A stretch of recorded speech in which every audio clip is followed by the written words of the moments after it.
बहुत समय पहले की बात है।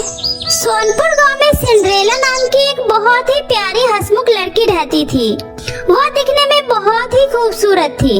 उसकी नीली नीली आंखें और लंबे बाल उसकी खूबसूरती में चार चांद लगाते थे। लेकिन बदकिस्मती से अचानक उसकी माँ का देहांत हो गया। माँ के गुजर जाने के बाद सिंड्रेला के पिता ने अनुराधा नाम की औरत से दूसरी शादी कर ली। अनुराधा की पहले से ही एक बेटी थी, किंजल।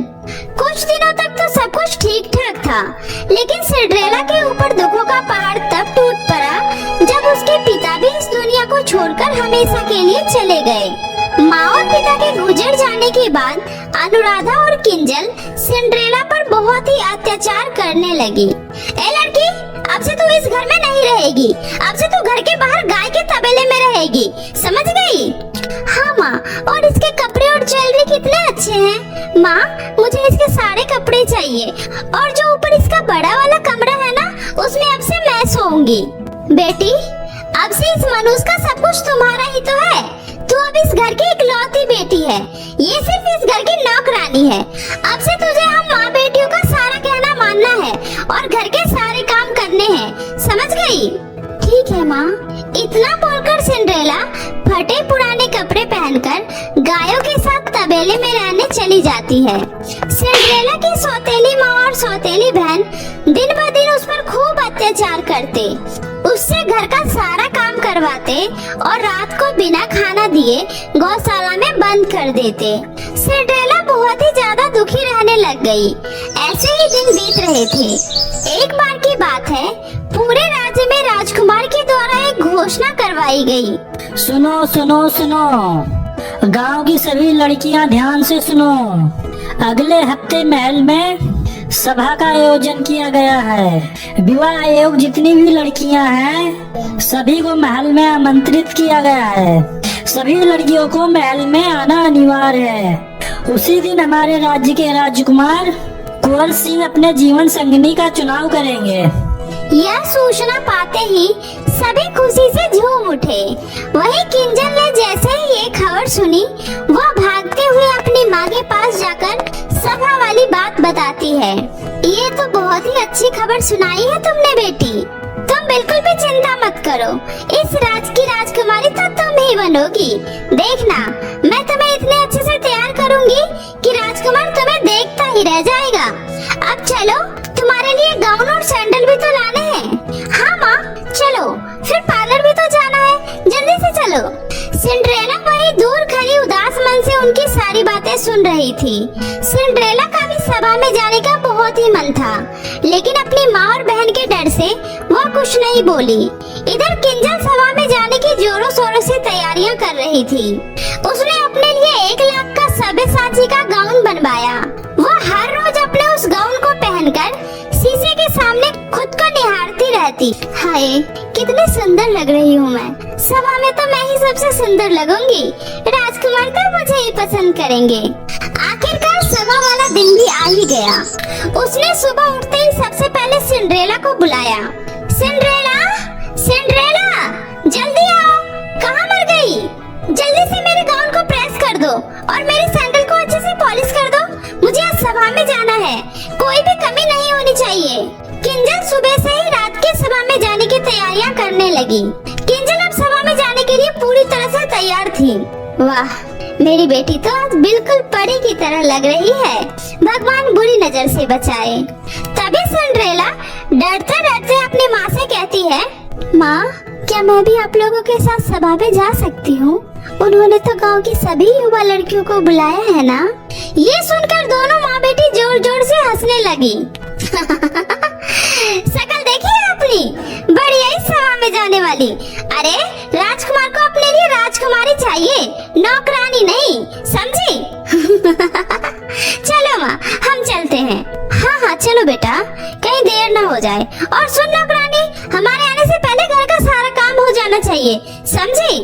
उनके जाने के बाद सिंड्रेला घर में अकेले बैठकर खूब रोती है। आखिर मैं सभा में क्यों नहीं जा सकती? क्या मैं इंसान नहीं हूँ?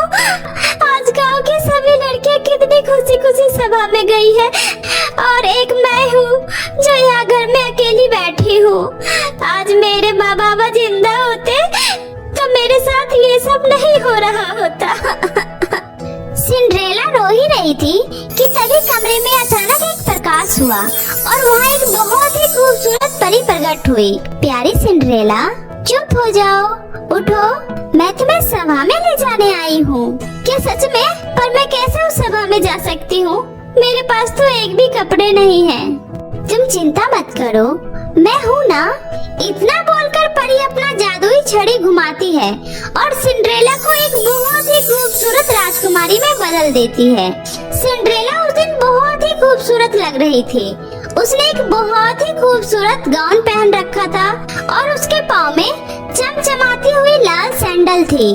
सिंड्रेला, अब तुम सभा में जाने के लिए बिल्कुल तैयार हो, पर एक बात का ध्यान रखना, तुम 12 बजे तक ही इस रूप में रहोगी।